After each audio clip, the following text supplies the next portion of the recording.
வணக்கம் Don crafts listeners. இன்னைக்கு இந்த எபிசோட் வந்து எதை பற்றி பார்க்க போகிறோம் அப்படின்னா, எப்படி இருக்கு அந்த படம் வந்து பார்த்துட்டு அந்த படத்தில் ஹைலைட்டான நடந்த விஷயம், அதே மாதிரி படத்தில் என்னென்ன ப்ளஸ்ஸு, இந்த படம் வந்து என்னோட வியூ படி நான் என்னென்னலாம் இந்த படத்தில் வந்து புரிஞ்சுக்கிட்டேன்.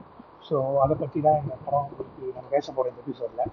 ஸோ இதுக்கு இந்த மாதிரி ஒரு எபிசோட் பேசுறதுக்கு வந்து நம்ம ஒரு பாயிண்ட் என்ன அப்படின்னா வந்து டான் கிராஃப்ட்ஸோட அடுத்த ஒரு ஸ்டெப் வந்து இந்த மாதிரி ஒரு ரிவ்யூ இது பண்ணலாம். ஏன்னா இதுக்கப்புறமா வரப்போகிற ஒரு எபிசோட்ல வந்து தான் நம்ம இந்த ரிவ்யூ பற்றி பேசியிருக்கோம் நானும் சாரக்கியம்.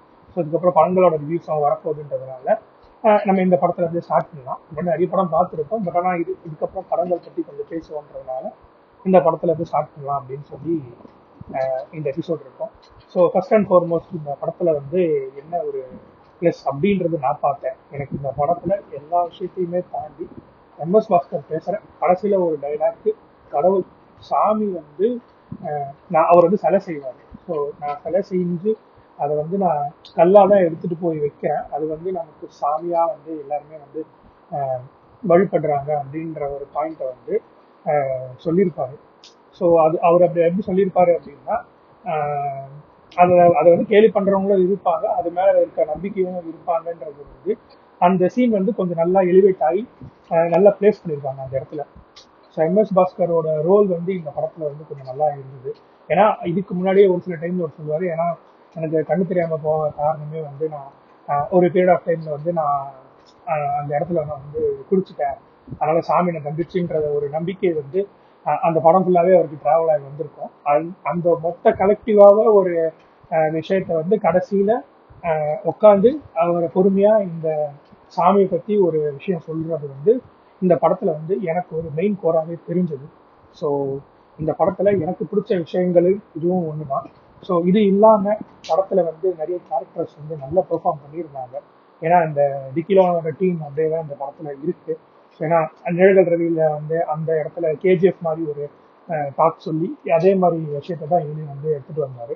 ஸோ படத்துல வந்து மேகா ஆகாஷ் வந்து ரொம்ப வருஷம் கழிச்சு நடிச்ச மாதிரி தான் இருந்தது. ஏன்னா அது இல்லாம படத்துல வந்த அந்த ரெண்டு கேரக்டர், ஸோ சந்தானம் கூட எப்பவுமே வர அந்த கேரக்டர் ரெண்டு பேருமே வந்து நல்லா நடிச்சிட்டு இருந்தாங்க. நல்ல ஒரு ஆக்டிங் கூட. ஏன்னா அவங்க பண்ற ஒரு சின்ன சின்ன காமெடி கூட இந்த படத்துல வந்து கொஞ்சம் நல்லா இருக்கும். முக்கியமா வந்து சேஷு வந்து அந்த பரதநாட்டியம் ஆடுற சீன் வந்து கொஞ்சம் நல்லா தான் இருக்கும். ஏன்னா செகண்ட் ஹாஃப்ல வந்து கொஞ்சம் அவர் எங்க காணுங்க அப்படின்னு ஒரு கட்டத்துக்குள்ள எல்லாருமே தேடும் போது திடீர்னு வந்து இந்த டான்ஸை வச்சு நல்ல ஒரு கம்பேக் கொடுத்த மாதிரி இருந்திருக்கும். அது இல்லாம இந்த படத்துல வந்து முத்தராஜங்கிற ஒரு ஆடம் அட்வான்டேஜா தான் இருந்தாரு. அவர் வந்து ஆல்மோஸ்ட் கடைசியில வந்து நம்ம சொல்ற அந்த 22-25 மினிட்ஸ் தான் வந்திருப்பாரு, நல்லா பெர்ஃபார்ம் பண்ணியிருந்தாரு. அதுவும் இல்லாம ஜான் விஜய், ஸோ அது இன்னும் ஒரு சில கேரக்டர்லாம் வந்து நல்லா நடிச்சிட்டு இருந்தாங்க. முக்கியமா இட்ஸ் பிரசாந்த் வந்து ஒரு நல்ல ரோல் வந்து பண்ணியிருக்காரு. ஏன்னா அவர் படத்துல பேசாமலே இருப்பாரு, ஆனா ஒரு சில இடத்துல வந்து அவர் பண்ற அந்த ஒரு எக்ஸ்பிரஷன் வந்து நல்லா இருக்கும். ஸோ ஓவராலா சேர்த்து இந்த படத்துல ஒரு சின்ன சின்ன விஷயம் நோட் பண்ணலாம் அப்படின்றது வந்து ஒரு சில டைலாக்காக இருக்கும். இதுதான் இந்த ராமசாமி அப்படின்னு சொல்லும்போது நான் இல்லை ராமசாமி அப்படின்னு சொல்லிட்டு சத்தமா சொல்லுவாரு. அந்த கேட்கிற ஒரு கேரக்டர் வந்து படத்துல அங்கங்க கொஸ்டின் மார்க்காகவும் ஒரு கந்தூரா வந்து அடிக்கும் போதே நீ ஏன்டா பேசுற அப்படின்ற ஒரு கேரக்டர் வந்து அந்த ஊருக்குள்ள ஒரு கேரக்டரை வைக்கணும்ன்ற ஒரு பிளேஸ்மெண்ட் வந்து அழகா பிளேஸ் பண்ணியிருந்தாங்க இந்த படத்துல. இந்த படத்துல வந்து வில்லனோட கேரக்டர் வந்து நல்லா பிளேஸ் பண்ணியிருந்தாங்க. அது மட்டும் இல்லாம இந்த படத்துல வந்து மெட்ராஸை பேஸ் பண்ணி வர விஷயத்த வந்து நல்லா கரெக்டா ஒரு சில இடத்துல வந்து போர் அடிக்காம அந்த விஷயத்த வந்து கரெக்டா பிளேஸ் பண்ணி காமிச்ச விஷயம் வந்து இந்த படத்துல ரொம்ப நல்லா இருக்கு. கண்ணு வெடி காமெடி வந்து இந்த படத்துல ரொம்பவே நல்லா பண்ணியிருக்காங்க. ஸோ படத்துல வந்து ஃபர்ஸ்ட் ஹாஃப் வந்து ஓரளவு பொறுமையா போற மாதிரி இருக்கும், கதையை கொஞ்சம் கொஞ்சம் நோக்கிற மாதிரி இருக்கும். செகண்ட் ஹாஃப் வந்து அப்படியே தூக்கி சாப்பிட்ட மாதிரி தான் இருந்தது. ஸோ செகண்ட் ஹாஃப்ல பாதி படத்துக்கு மேல கிளைமேக்ஸுக்கு கொஞ்சம் ஒரு 25 மினிட்ஸ், அந்த 20-25 மினிட்ஸ்க்குள்ள வந்து படம் ஃபுல்லாவே வந்து கொஞ்சம் எப்படி சொல்றது நல்லாவே இருக்கும். நல்லா சிரிச்சு ஒரு ஃபேமிலியா போய் உட்காந்து நல்லா சிரிச்சு பார்க்க வேண்டிய ஒரு அந்த லாஸ்ட் 20-25 மினிட்ஸ் வந்து அந்த ரேஞ்சில தான் படம் போகும். மொட்டராஜேந்திரன் வந்து ஒரு சில டைலாக் சொல்லுவார், போட்கா அப்படின்ற டைலாக். அது வேற மாதிரி தான் தோணுச்சு. நான் கேட்கும் போது தேட்டர்ல இருக்க சிரிச்ச காரணமே அது வேற மாதிரி வேர்டு அப்படின்ற மாதிரி தோணுச்சு. அதே மாதிரி ரீ ரெக்கார்டிங்ல ஒரு சில அந்த டைலாக்ஸ் எல்லாமே வந்து சின்ன சின்ன விஷயத்துல வந்து நோட்டீஸ் கொஞ்சம் எப்படி சொல்றது, சிரிக்க வைக்கிறதுக்கு இன்னொரு ஒரு பாயிண்ட் மாதிரி தான் இருந்தது. ஸோ டிடி ரிட்டர்ன்ஸ்க்கு அப்புறமா சந்தானத்துக்கு வந்து இது ஒரு பெரிய படமாக தான் இருந்தது. இந்த படத்துல வந்து இன்னொரு ஒரு மெயின் கோர் என்ன அப்படின்னா, சந்தானத்தோட சைல்ட்ஹுட் ஏஜ்ல இருந்தும் கரண்ட் ஏஜ், அவர் வந்து அடல்ட்டா யங்கரா இருக்க ஏஜ் வந்து அவர் வந்து அப்போ சொல்ற விஷயம் வந்து சாமி இல்லை அப்படின்ற மாதிரி சொல்லியிருப்பாரு. அதை அப்படியே கொஞ்சம் மூவ் ஆகி கடைசியில எம்எஸ் பாஸ்கர் சொன்ன அந்த ஃபர்ஸ்ட் டைம் முன்னாடி சொன்ன அந்த டைலாக்ஸ் வச்சுமே கடைசியில ஒரு இன்சிடென்ட் ஒன்று நடக்கும்.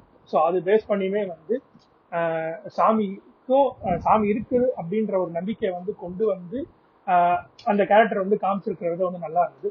சந்தானத்தோட ஒரு ஒரு கேரக்டரே வந்து அந்த பிகினிங்ல இருந்து எண்டு மூவ் ஆகிற வரைக்குமே வந்து அழகா தான் காமிச்சிருந்தாங்க. ஸ்டார்டிங்ல அவர் எப்படிப்பட்டவர், அது முடியும் போது எப்படி அவர் ஃபீல் பண்ணான்றது வந்து நல்லா அழகா காமிச்சிருந்தாங்க. இந்த எபிசோட் வந்து இந்த படத்தோட கொஞ்சம் விஷயத்த வந்து நம்ம சொல்லியிருப்போம். So thanks to listeners. இதுக்கப்புறம் வர எபிசோட் வந்து படங்கள் பற்றியும் டைரக்டர் வந்து ஒரு சில படங்கள் பற்றியும் அவர் பேசுவார். அவர் நிறைய இங்கிலீஷ் படம் பார்ப்பார். ஏன்னா இதுக்கப்புறம் வர எபிசோட் வரப்போகுது. அது வந்து நாங்கள் கடைசியாக ஒரு என்மோட்ஸில் இதை பற்றி பேசியிருக்கோம். ஸோ முடிஞ்ச அளவு இது வந்து ஆஸ் சூன் அஸ் பாசிபிள் இது நாங்கள் உங்கள் முன்னாடி கொண்டு வரோம். So thanks to bank listeners. நன்றி.